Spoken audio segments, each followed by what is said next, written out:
Welcome to Narrowboat that James built. Hope you're well, thanks for joining me. Today is moving day, it's Friday, and I've got two boats to move, and the problem is one boat's pointing in that direction, the other boat's pointing in this direction. So Slow Patrol is pointing in a northerly, and that's fine because we're going up to the Crystal Palace. So 2 locks to go for Slow Patrol. Project 58 is pointing that way, so I'm going to take it down to the winding point. It's not really a winding point, no, it's just kind of, there's a stream going down to the old mill pub, and I need to basically kind of put the nose in there and reverse it out. That's what I did with Slow Patrol a few weeks ago when I had that journalist on board and it broke the gear, well, the gear lever came out in that little particular manoeuvre.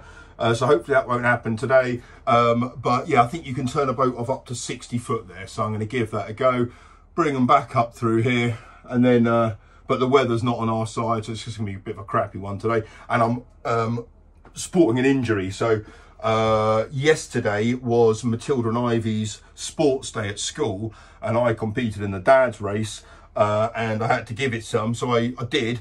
I did all right though, out of all of us. I think I came third, so I put in a pretty healthy performance, but I am paying the price today. There were some dads kind of limbering up. I was like, no, I'm not going to be that guy.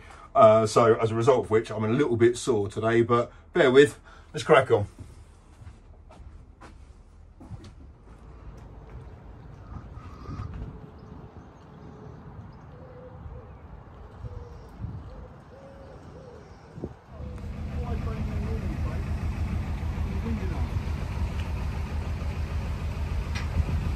We just need to go up there, mate, and secure the moorings outside the pub. Okay?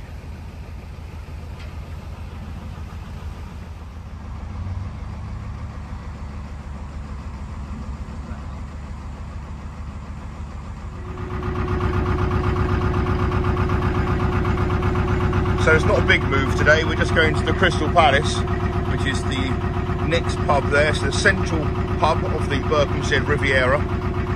And I'm going to go in the foremost position, leave a gap for Rob to come in, and then Sweary Dan can probably tuck himself in behind this green narrowboat here at the end of this line of boats.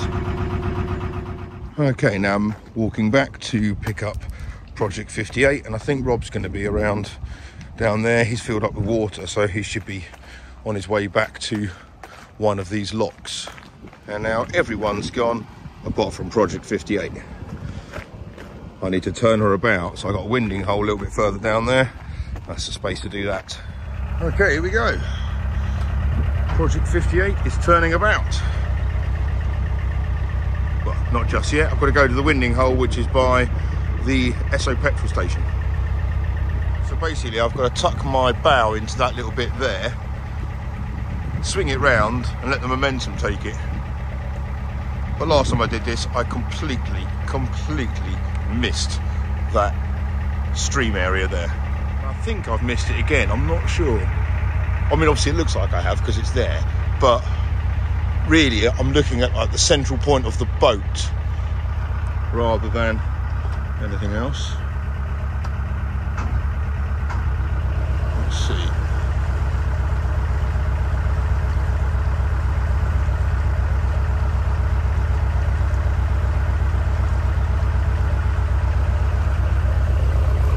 Not much room here.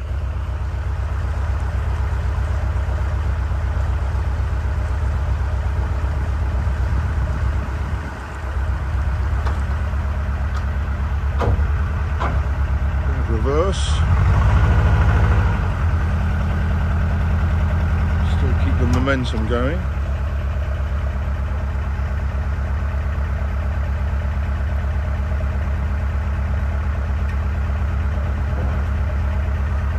Blimey. I'm really not sure now.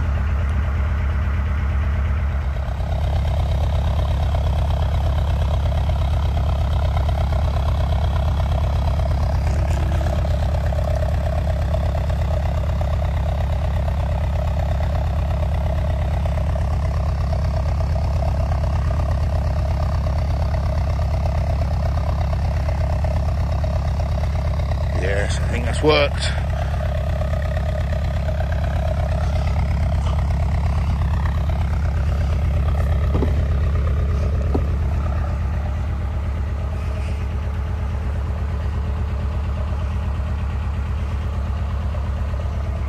the neatest of jobs, but it'll do.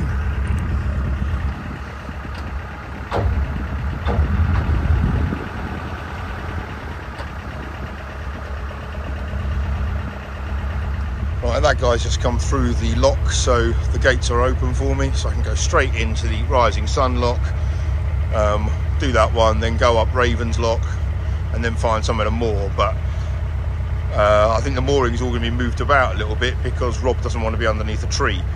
Sweary Dan is happy to cut some of the tree down, as I am, because it's overhanging the cut, and I think that's our right. But let's see what it looks like when we get up there. This is not a very nice July day for cruising, though. Right, whilst Project 58 is in the Rising Sun lock, I'm going to walk up and open up Raven's lock. So I'm on my own. I think Rob and Sweary Dan are sorting out their own boats on their own moorings. Goodness knows what's going on up there. I'm keeping an eye on 2 locks at the moment, so that one's emptying. And Project 58 is in that one, and that's now full. So I think I'll let the geese come up with me on this one. Oh, he just clobbered his chin on the bank. Okay, there's Rob and Serafina. Don't know what they're doing. I think he's obviously trying to find some mooring back here, because he doesn't want to go underneath the tree. Lock gates are opening. Rob's going to go into Crusher's spot, so I can bring 58 up through here, put 58 under the tree, because I don't really care about that. I'm not as precious as Rob. And, oh, blimey. Yeah, and then we've got all kind of 4 boats in a row.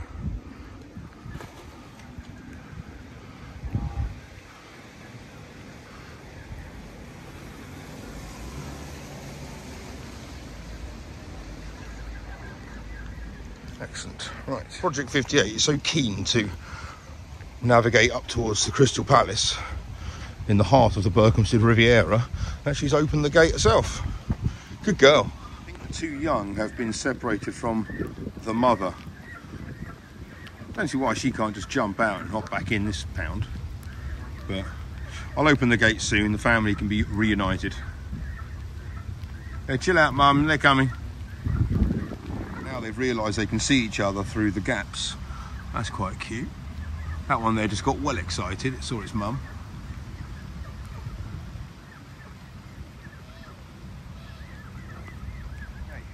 The reuniting of geese. Oh, they've gone the other way. Don't go there. Silly thing. There you go. Oh. Oh, not the reunion I was expecting. I was no tears or hugs or anything. Right, final little push now up to Project 50. No, up to Slow Patrol. Okay, there's Rob and Serafina, and there's the 60-foot gap I can fit in just behind Slow Patrol. Right, we're all moored up at the Crystal Palace. Got Sweary Dan up ahead, then me, then Project 58 behind me, and then Rob. And ridiculously, in the middle of July, I've got the fire lit. Partly to warm it up a little bit on board, but also to dry out some clothes and shoes. Right, I can now bring my attention inside. And my first job after sweeping up, oh look, the new lithiums have arrived, so I've got two batteries there, so they've arrived anyway, so I'll sort them out another time. But I've got to carry on insulating the ceiling. Got myself some batten to go in those little bits there. I'm kind of now got a third of the ceiling left, but yeah, it's going all right. It's still kind of a few casualties which I need to sort out. That was the second hole in the roof that Sweary Dan filled in.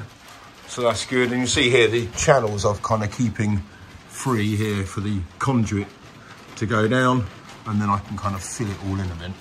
But round here, I've started filling in all of these back areas. Actually, that's right. I did it back on this side, I think. Where's a good example? Oh yeah, these ones here. See, these are quite nice. They're kind of mostly filled in now.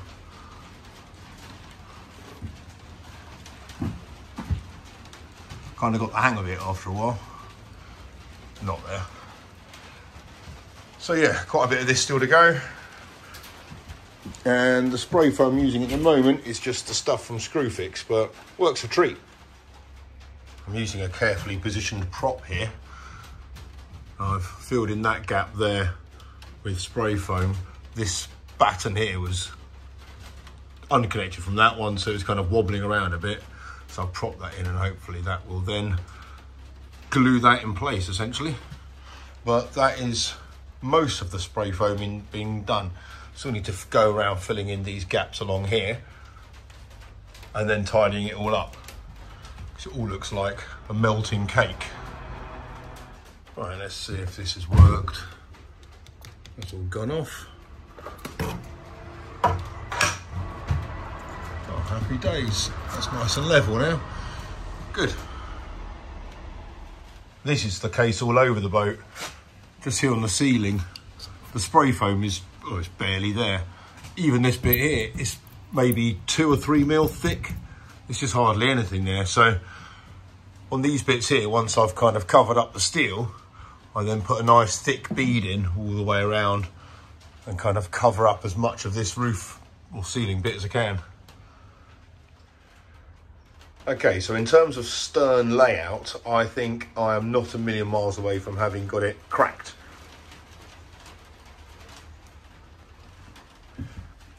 And this is it. So walking this way, there's the companionway going down there. So fridge underneath there, which would be that spot there, steps going down starboard. Kind of generous landing zone thing there. And then along here, that'll be the electrics cupboard, full height, going there with the Vitas controls and stuff on that side there. Then there'll be a cupboard, washing machine, slimline dishwasher, and then a bit of like worktop. This will all be worktop then. From there to there will all be worktop. So from there, it'll kind of curve in there just before the hatch starts. And on the other side of the hatch will be this part here. So that's where the oven will be, and then cupboards, sink opposite that window there. So this bit here will kind of come out like that. Not as deep as that, so kind of there-ish or something, and then kind of a big curve round and then up to there. So that's the plan. I've got a couple of sketches. They're not particularly good at all. Well, that one's really not. But you kind of see where I'm coming from there. So that's all that. And then, but it does give me like a nice long big work surface there. And if I do that out of granite or quartz or something, that'll look all right. That's going to be kind of from this angle here. Looking at it there. The stove's got to go here because, well, the dinette is going to be kind of this area here. And obviously I can't have it where there's a window. So this is the bit where the stove's going to be.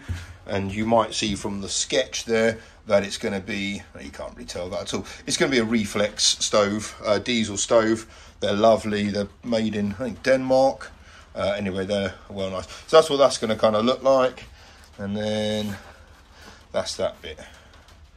So that's the kind of broad shaped plans of the galley. So it's going to come up to, well, basically the 3.5 metre mark. So in terms of proportions, Slow Patrol had a 2 metre galley. This is going to be just shy of 4 metres. So much more spacious, but there's going to be much more stuff in the galley here than there was on Slow Patrol. So the only problem I've got really is that everything is port heavy. So washing machine and dishwasher are going to be on this side. They're going to share a skin fitting.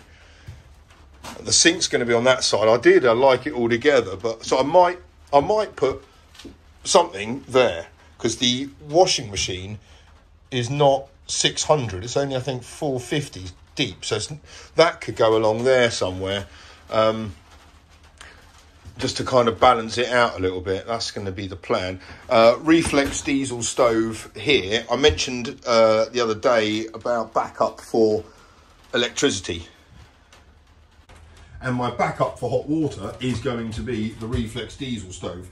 Basically, it runs off a diesel tank. It can either be the existing diesel tank in the back of the boat, because it's gravity fed, so that would still work, or I could have a separate diesel tank kind of installed in the galley somewhere, just for the diesel, for the reflex. But the idea is you turn it on at the beginning of winter and turn it off at the end of winter. Obviously crank it up when it gets cold. But and I'll have a back boiler put on it. So the reflex stoves with the back boilers look just absolutely stunning. You can get them in copper, stainless steel. They just, yeah, they're really, really nice. You can get them with a hot plate on them and stuff. Rob's got one on his boat, but I just think that will look quite cool, but also provides that additional backup of hot water. So that will be linked to the calorifier, which is going to be positioned in the dinette.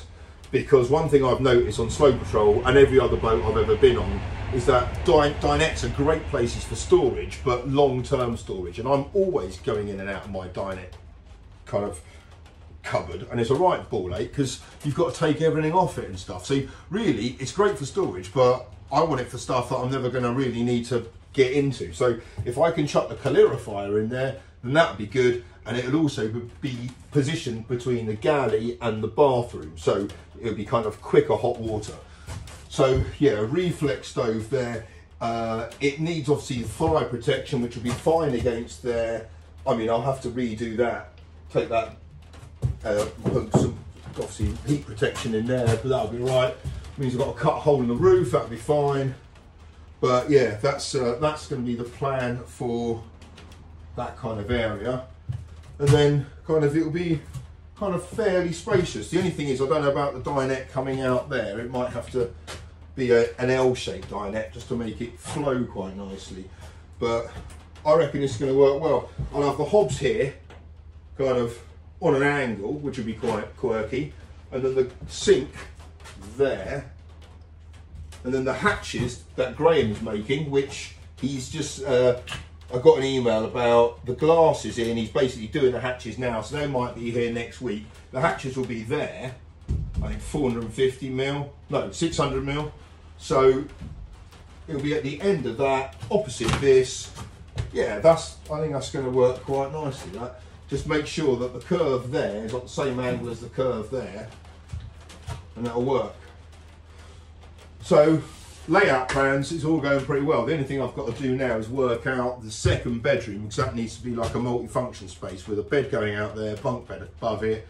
So I've got to look at Crusher's boat, because I think he's got kind of an interesting design on his kind of office space. So I'd like to have a look at that. But this is yeah, this is all right now. I've now got to kind of write these out properly, but the ceiling, I'm kind of glad I've done the prep work on it, because it was really bad. There was so many really thin bits here, like all over the place, where I've just had to pack it out a bit. I mean, there's more here. That's just nothing there. You can hear that. That's the steel above it. So it needs a bit more packing out still. So, but I'm going through it. I've got only one of these left now. Oh, my legs are killing. I've only got one of those left now. I think I've gone through 10 of these. So yeah, certainly getting through the material. Right, I've trimmed back all the spray foam now on the inside of Project 58. Actually looks a lot tidier in there now, so that's good. The cover on Slow Patrol is kind of blown away a little bit, because it's been blowing an absolute hoolie out here today. I've got the girls on board with me tonight and Arthur, so yeah, bit of a full house. I'll see you on Monday. Thanks for watching, take care, bye bye.